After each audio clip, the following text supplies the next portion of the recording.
Jeannie, you want to give us your full name and also include your maiden name and spell it for us, please. Okay.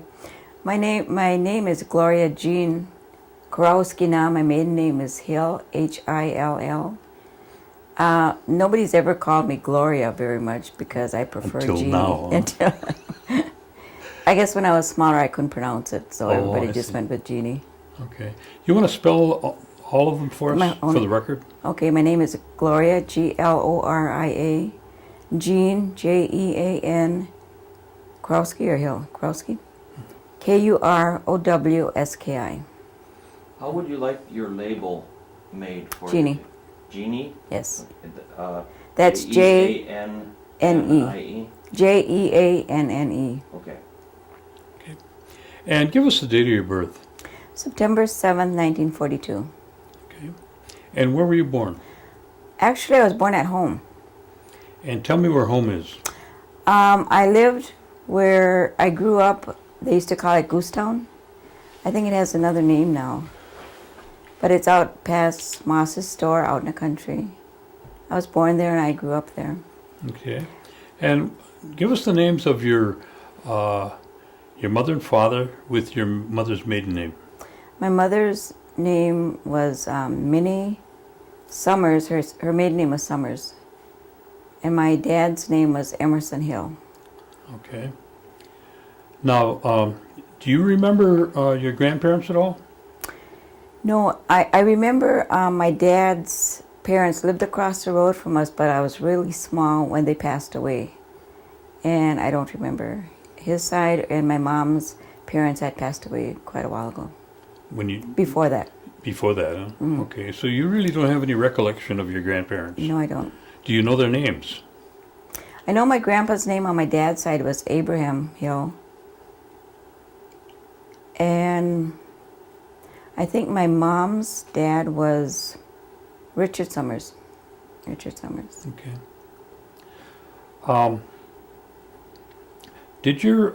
Let's talk about your father now. Did your father ever talk to you or mention what type of schooling background he had? My father grew up around that area and I think he only attended grade school. I see. And did he speak Oneida? No. No? He would sing it, but he couldn't speak it. I My see. mother, she spoke it, but she didn't sing it. And when she grew up, she spoke it, but she was sent away to a school. And they were punished for speaking it, so she never taught us when we were growing up. Do you remember what school she went to? Wittenberg. Wittenberg? Yes. Okay. Now, what kind of occupation was your dad involved in? Mostly farming. Farming? Mm-hmm.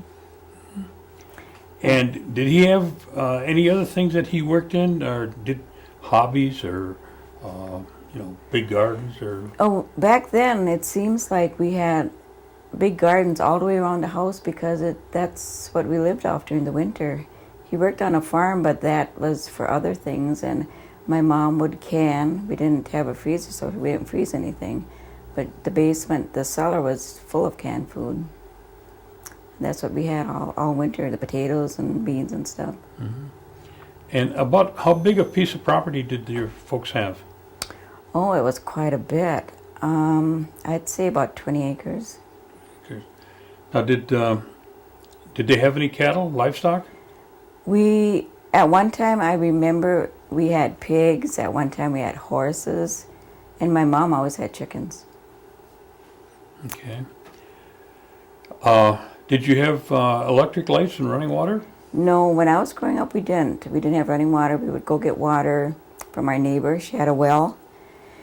And we didn't have electricity until, I was like maybe 12, I think. Then it was put in. So you lived out of a water pail? Yes. How far did you have to go get your water? Oh, I'd say sometimes our neighbor, that was our neighbor next door, otherwise quite a ways away. And sometimes the farmer down the road, we would put it in milk cans. Mm-hmm. And did your mother, did she work out at all, or did she pretty much work at home all the time? There was always enough work with all of us kids at home. So she worked at home, and once in a while she would go into town where she had house cleaning jobs. And that was maybe once a week or so like that. I see. And what about transportation? Did you always have transportation? As far as I can remember, my dad always had a car. And where would your folks shop? My parents would go to either Seymour or De Pere to get groceries. Did you ever go along with them? Oh yeah. When was that? Like on a one day or Saturday. It was Yeah. every Saturday because I had 2 brothers and 5 sisters. So we would take turns. There would be 2 of us that would go along one Saturday, 2 the next Saturday. And we would go to Seymour or De Pere. Give us the names of your brothers and sisters. My older brother was Casper Emerson Hill. He passed away when he was 48. I have a sister, Beverly Skenador. She teaches at the Turtle School. Then there's me. I work at the health center. And there's Wanda. She works at Appeals, Wanda Webster. And then I have a sister, Lorelei Begay. She's married to a Navajo that lives in New Mexico. And Brenda Vanner Langenberg. She's a nurse at the health center. And then there's Tober. She works for Appeals also. And John. I have a brother, John. He's a guard at the prison. Okay. And you're what, the third one in line? I'm the third from the oldest, yes. Okay. Tell me, what were your responsibilities at home before, in the morning, your chores, or in the evening when you come back from school? We always had chores. Let's see. Like during the summer when we had that big garden, we would take turns. One would go in and cook while the other ones was in the fields, cook the meals. We would get up in the morning and get ready for school. When we came back, we always had to change our clothes. Either help in the field, bring the crop in, or help my mom cook, help take care of the kids.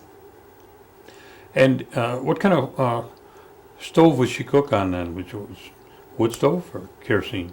It was a kerosene stove. Kerosene? Until the later years, Yeah. it was gas. Yeah. And was there a special day for baking and a special day for washing? I think on the weekends my mom would bake because she would bake like about 17 loaves of bread and cinnamon rolls, everything she would bake. It would smell real good. And what about washing? She would wash like on a Monday or Tuesday. Monday and Tuesday. Mm-hmm. About 2 days. Oh, do you remember doing the ironing and the sprinkling? Oh yeah, Beverly, Wanda, and we had to do the ironing, sprinkling, putting it up in bundles, and we had those big irons that you put on a stove and heat it like that. And I know after meals, one would wash the dishes, the other one would wipe, and one would put away. So we all had something to do all the time. What about entertainment in the evening? Did you have? Did your TV work without any electricity? We never had.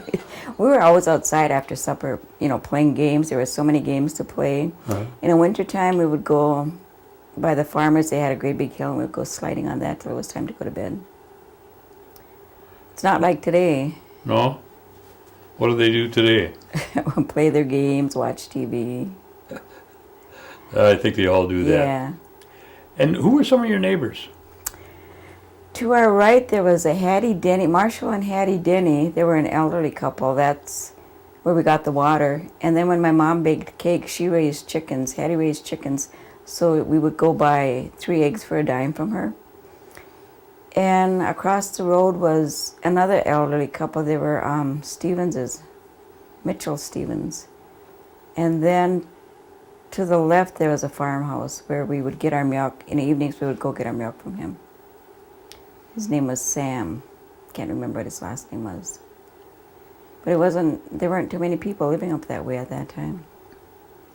Is that the area where Slagles used to live? Yeah, that's where we got our milk and things. Your milk? But it wasn't, Slagles didn't live there then. It was some relation to them. Oh, I see. His name was Sam, and it was just him and his sister that lived there. Now, do you remember, when somebody got sick at home, how would that be treated? Did you have homemade remedies or herbs or anything like that? Or I remember my dad was sick, and we would pick mullein leaves, and my mom would make it into tea. There's another remedy that was I think you got it from a tree. Or another remedy my mom had was when we had real bad chest colds, she would fry onions and wrap it in something and put it on our chest, and oh, we hated that. But it seemed to do the thing. We never went to a doctor. I see. But when one got sick, we all got sick. You know, like chicken pox or mumps or something. Yeah. Did your mother or father ever talk about the New York claim? No. No. Did you ever hear him talk about the 52 cents? No. No. And were they involved in any kind of different societies or groups around the community at all? No. And what church did they attend? We went to the Methodist. Methodist. Methodist. And who was the pastor at the time? Reverend Weinberg. He was an elderly one, and he would come around to the houses and visit and baptize the kids at the homes. And he was there for quite a while. They adopted him. Mm-hmm. And I think that he lived right across the road. Yeah, we had to go to Sunday school every Sunday. Mm-hmm. Even if we walked. And what was a typical Sunday like? We would go to church, and every Sunday my mom fixed a big dinner for everybody. And in the afternoon, everybody just relaxed. We weren't allowed to go out till we were 16. So we were always home. There was always something to do. Now, the holidays. Give me an example of a Christmas that you remember. How would that be handled?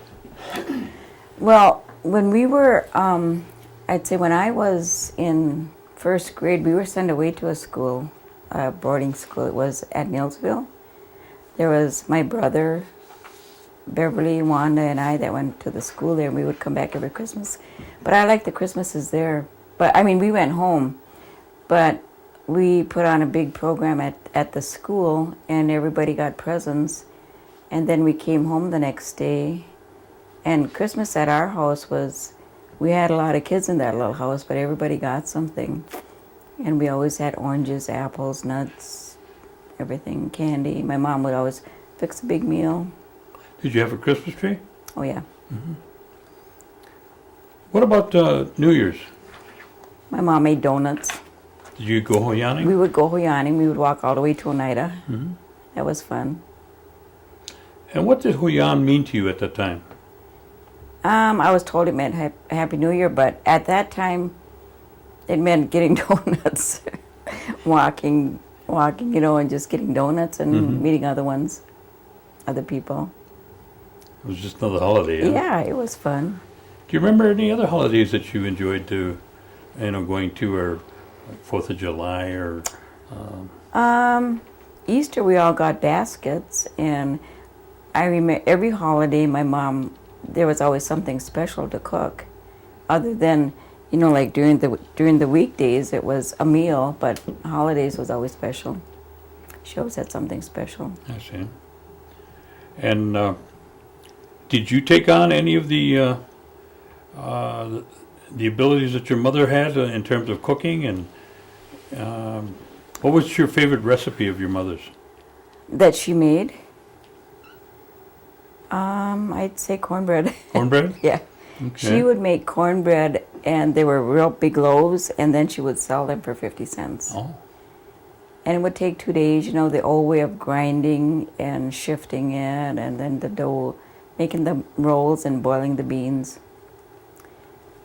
And I like that. I like mostly anything she fixed. Did you take on any of that? No, I didn't. No? No. You don't make cornbread? What about corn soup? Oh, I make corn soup. You make corn soup. Pretty good? Oh, yeah. Oh, yeah? Well, I'll have to come knocking on a door one day. Well, when my kids were at Hillcrest, they were small. There was a group from GB that asked if they could film her, and they filmed her making cornbread from scratch, and then sharing it at the school, at Hillcrest School. Oh, And I don't know where that film is. I would like to see it. yeah, I would too. Yeah, that'd be nice. I think it's at GB, Mm. but I don't know where. Did your parents ever talk about any, you hear them talk about ghost stories or witch stories or anything like that? Oh, yeah. You share any of those with us? I never liked to listen to them because it would take me a long time to go to bed by myself. And they would talk about it like after supper, about things that happened to them when they were young or things that happened to their parents when they were young. And they would talk about the end of the world coming and things that were going to happen. And we would sit there for a couple hours talking. And I mean, I would be listening, but I'd be scared for about a couple months after that. They would talk about at the end there were going to be like big birds which were going to be airplanes that would be crashing in the skies, and then they would talk about how people used to get together and play the banjo and have like barn dances and dances from a long time ago, and different ones, playing the fiddle and that. Were your parents involved in any kind of tribal activities? No. No. And their house was there where you lived? Was that any part of the New Deal buildings that were put up? No. No. It was my grandpa's land. It was my dad's dad. Because that was a different kind of land. That was a real old log house that we lived in. I Old. see. I don't know what happened to the logs. Mm-hmm. Who's got the land now? My niece, Casper's daughter, Mm-hmm. she bought it. Well, Tober lived there for a long time. And then they built their own house, so she sold it to my niece, Carolyn Hill. I see. So her and her sister live there. Okay. And Brenda lives right next door. And John lives further down in the log house. So everybody's come full circle, huh? Where did you start school? I went to school at Chicago Corners, and I was there for 8 years. And that was a long way to walk. And then when we went to high school, we went to Seymour. At the time, Seymour would only come as far as Moss's store. And then gradually, when I was graduating, it came right up to the house. How come you didn't go to Freedom? I did when I was in high school, but they told me I had to go back to Seymour because I liked going to Freedom better. Oh, yeah? Yeah, because I went out for cheerleading and stuff like that. But Wanda was still at Seymour, so they found out, so they said I had to go back to Seymour. Okay. Tell me a little bit about Chicago Corners. The school? Mm-hmm. It was a 2-room school. 2 teachers. When I started, the bathrooms were outside. We didn't have indoor plumbing. And let's see. I think for the first 4 grades was in one room, and the other 3 were in the other room. At the end we had Christmas programs there. At the end of the year, we had a big picnic where all the parents brought something, and everyone just played around and ate.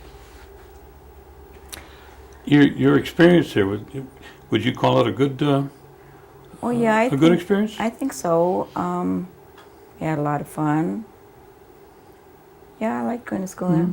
And do you remember the names of any of your teachers that were there? Mrs. Ryan, she was my brother's teacher, and she looked the same, and she had red hair. She jerked ears when she wanted them to mind. She was my brother's teacher, and she was my teacher. And she looked the same ever since I can remember. She came from Green Bay. And Mr. Geenan, when I was like about in the 7th grade, he came from Freedom. Mrs. Garvey, when I was in lower grades. It's the only ones I can remember. I know Evelyn Smith taught there, but she wasn't my teacher. Mm-hmm. And tell me a little bit of something about what you remember about Moss's store. It was right across the kitty corner from school, right? Yeah. They had a counter with candy in, so the kids at recess or noon would go over there and buy some candy. And they had You could buy gas there. They had 2 small gas tanks outside. As a matter of fact, they must have had everything there because we bought shoes from there. My mom bought shoes from there. Those brown lace-up shoes. And jeans. They had jeans there. They had just about everything there. It was a nice store. They were nice people. Mm-hmm. Okay, you left Chicago Corners, and then you went to Seymour? Seymour. Okay, tell me a little about Seymour. Is that a big change from going to Chicago Corners? Oh yeah, it was a big change. Big school. Took you a while to get around. But after a while you got used to it, and it was a nice school. I enjoyed going there. Did you experience any kind of I wouldn't call it prejudice, but Oh yeah, we saw it all the time. yeah. And Jerry did too. He probably told you especially in sports, if you were good in sports, but if your dad owned a store or something in town and their son wasn't any good, they got to play and the good ones didn't get to play. Mm-hmm. But yeah, the teachers, you could tell which ones were prejudiced. I mean, even today, Jenny's lighter than me, and when we go shopping and if we're checking out or something, sometimes they'll ask her, if she's done and stuff like that, and she'll say, "Mom, come up here." I see that a lot today yet. I know what it was like for the guys. Yeah. What kind of situation was it like between the girls and the interaction from the girls from the surrounding area, Black Creek, Nichols, Seymour, and the girls from Oneida? Did they ever, come together, or was it pretty much separate groups? It was more separate groups. Was it? Yeah, because the Indian girls mostly stuck to themselves. But there was no, I got along with all of them. I tried to get along with all of them, but there were some you couldn't get along with, and they kind of stuck to themselves, the ones from Black Creek and Seymour. What about scholastically? Why did they seem to give the same kind of encouragement to the Indian students as they did to the non-Indian? The teachers I'm talking about? Not really, I don't think. Yeah. And I don't know, maybe it was just my thinking, but in a lot of classes you didn't really get that advantaged, because we always had to get on the bus too and go home. A lot of them could stay and do more things that were offered to them. So the extracurricular activities were more limited for the ones that had to get on the bus. Now, okay, again, with the experience at Seymour, what would you give that on a 1 to 10? That I liked it, on a 1 to 10. 4. Yeah. And when you left there, what year did you leave there? I graduated in 1961, and then I went to accredited beauty school in Green Bay, and I went there for about 11 months, I think. And I had a lot of fun there, made a lot of friends, and then I went to Milwaukee and worked a while. And at that time, to me it didn't seem like you could go very far in that work, because the boys were growing their hair long and the girls were growing their hair long. I remember my brother had real long hair. They weren't really getting it cut that much. So I didn't go into it. I didn't go into that field that long. And then I got married. I thought, well, I didn't have to work. What a joke, huh? And what year did you get married? 64. 64. 64, yeah, 1964. And who did you marry? Jerry Kurowski. Okay. And, we talked a little bit about the kids, but tell us for the record, the children. Their names? Yeah. My daughter Jenny is 39. She has 3 children. Boy 16, Joel. Gianna is 9, and Messiah Grace is 15 months. And then I have Jason, his probably 37, I think. He has 3 children. There's Jalea, she's 13. Alex is 9. And Sophia, it will be 2 in June. So you're pretty close to having great-grandchildren. Hope not. It happens, you know. Yeah, I know. Okay, you got married, and what was your husband doing at the time? What kind of work was he doing? He was working at a paper mill with his dad in De Pere. Mm-hmm. He worked there for a while, but he said he didn't like it. He's an outdoors type guy. He said anybody without brains can sit there and do what he was doing. So what did he do? He went to, then he started construction, putting in basements with Peterson's from Freedom. And he worked at that for quite a while. And then they were building houses, putting in basements and building houses, because he built our house.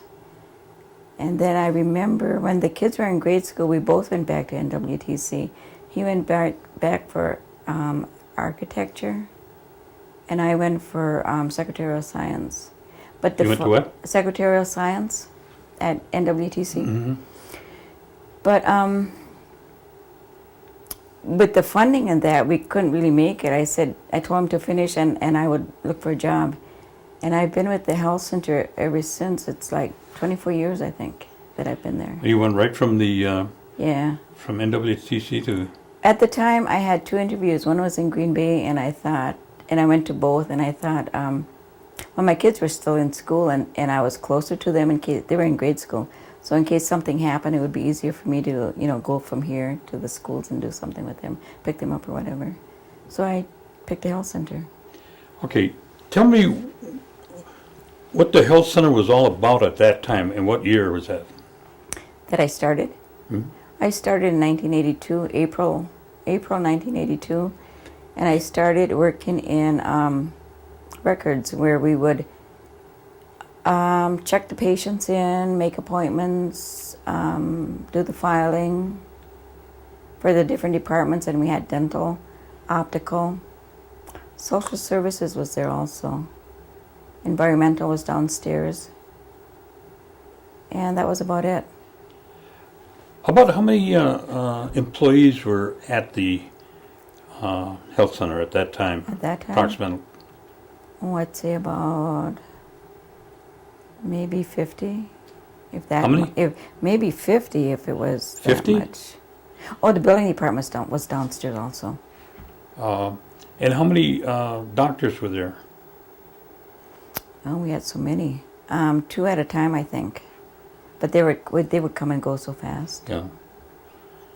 And that's when it was connected to, the health center was connected to the nursing home. Yes, And that was up on E&E? yes. Okay. And how long had it been running when you came to work there? Well, actually, I didn't know it was there until I took someone there. Someone asked me to give them a ride there, so I took them there. And then that's how I found out about it, and I applied for a job there. And you've been there how many years now? 24 years. Okay. So you went through the growth of the health center from that time. Mm-hmm. And when did you move into the new health center? 3 years ago in November. Okay. And tell me the difference between the one that you started in and the one that you're in now. Well, we have a lot more room, but it's getting crowded over there too because they're putting physical therapy in over here, over at the health center. So they're going to be looking for more space again too, I think. Right now we have a lot of room, but I can see it getting crowded. Now, We have what about employees? Oh, we have so many employees now. We have optical, and I don't know how many are in there, and then we have the dental department, and that's a lot bigger than it was up at the old health center. And the nursing area, medical area, we have more nurses, more exam rooms. And back where I am, we have administrative assistants to the CHRs and the community health nurses, promotions, and that's about it, I think. Yeah, the CHRs and transportation aides. And what about the situation with the doctors? Is they still coming and going? Yes. But- Right now, we only have, in the medical area, we have Dr. Mardan, Dr. White, and Dr. Latika. And when like a year ago, we had, let's see, there was we had at least 6 doctors. Oh, yeah? Is there a reason why you've reduced down to 3? Dr. Mardan could probably answer that question better than me. So, are you saying it's more political than, funding-wise? Oh, yeah. Or a combination of both? I'd say political. Political, okay. We'll leave it there. Now, what is your position in regard to the, the health center? Are you planning on staying or retiring in the, not too distant future? Yeah, or? I plan on retiring, like maybe next year. Not completely, though. Mm-hmm. I'd like to work just 3 days a week, but they don't. In my position, and my supervisor wouldn't allow that, so I think I would look for something else where I can do that. But your employment with the tribe now is about 23 years, you say? Yeah, and prior to that, I worked with the language program for 6 years. Oh. We went out to, when the language program started, we went out to the schools, public schools, and taught. I taught at Hillcrest, and I taught the Head Start kids at Norbert Hill. Now, who started first, you or Beverly? Beverly. Hmm? Beverly. Did she? How much time did she get ahead of you? About a year. About a year? Mm-hmm. And what would you say your degree of ability to speak Oneida is? I'd say when my kids were smaller, my ability was a lot better because I taught it and I taught my kids. But as they grew older, they grew away from it also. And you did too then? Yeah. I see. I mean, they would even dance, and as they got older, they grew away from it too. Now, have you been involved in other things outside of the health center within the tribal area? Like on any subcommittees or commissions or anything like that? No. And I don't care to. Do you get involved at all with the, the tribal government situation? No, I don't. Okay. Do you go to any general tribal council meetings? Well, we used to go to all of them, Jerry and I, but they never solve anything. It's always a lot of arguing going on, and that gets pretty tiresome. And then they would say, continue the next meeting, and I don't anymore. I know I should. Okay. I don't anymore. What time do you have to be back? In about 10 minutes. In about 10 minutes. Okay. What's your feeling about the casino that the tribe has working here, functioning here? That they're building? No, the casino industry as a whole in the on Oneida Reservation. Well, I have nothing against it. I mean, it's offered a lot of jobs to a lot of people, brought in a lot of money. I know my husband doesn't feel the same way about it, but it's here. It's going to stay, and it's probably going to grow. Okay.